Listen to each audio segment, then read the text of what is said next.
Seguirá a Argentina em declínio?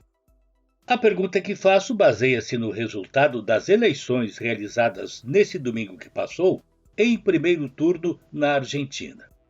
Surpreende o fato de o candidato que é responsável pela inflação anual de 140% e também por um índice de pobreza que passa dos 40%, e ainda pelo fato de o peso estar cotado a mais de $1.000, ter sido o vencedor.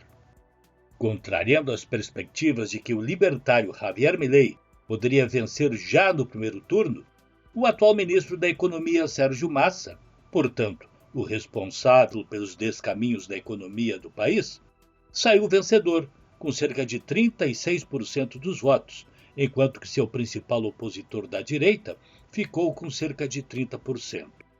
Ou seja, para vencer no segundo turno, Milei terá que captar mais de 60% dos eleitores que votaram em Patrícia Bullrich, a terceira colocada. É claro que ainda temos o segundo turno pela frente, a 19 de novembro.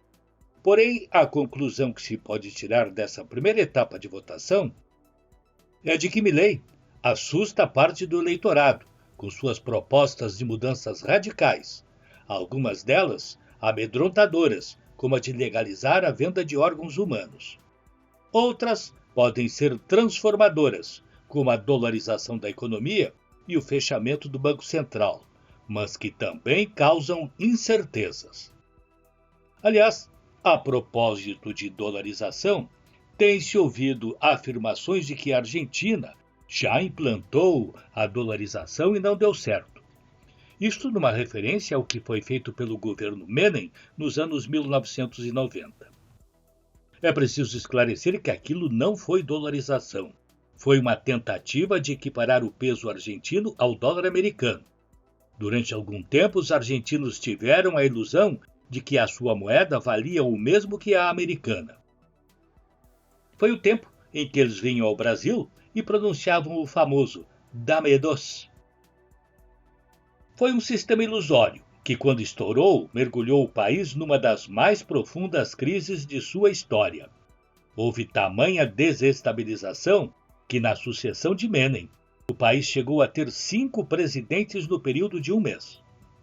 O que está sendo proposto por Milei é a implantação do dólar americano como moeda do país, a exemplo do que existe no Panamá, desde que se tornou independente, no Equador, desde o ano 2000, e em Salvador, desde 2001.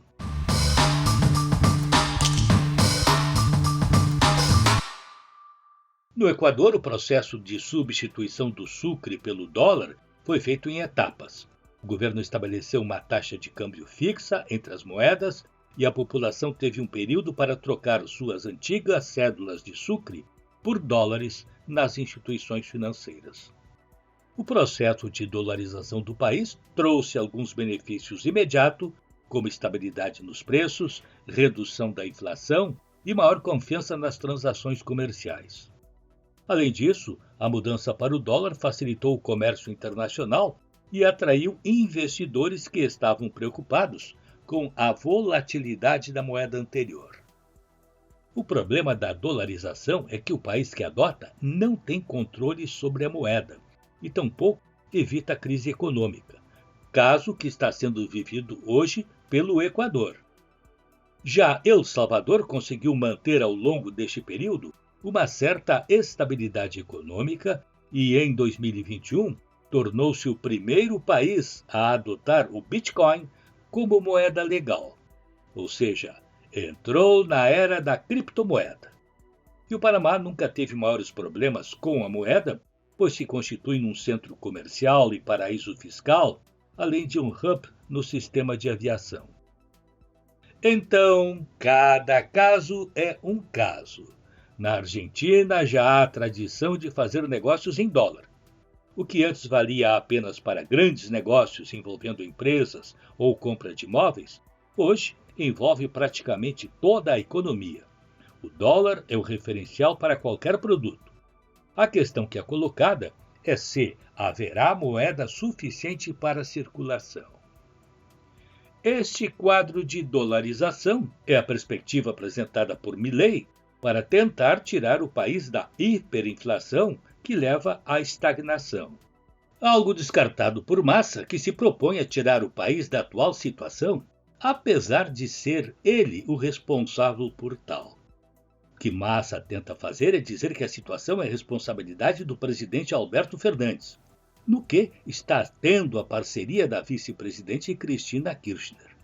Não se vislumbra a proposta. Porém, o que impressiona é a fidelidade do eleitorado peronista, que não abandona seu candidato, embora seja ele o responsável por sua penúria.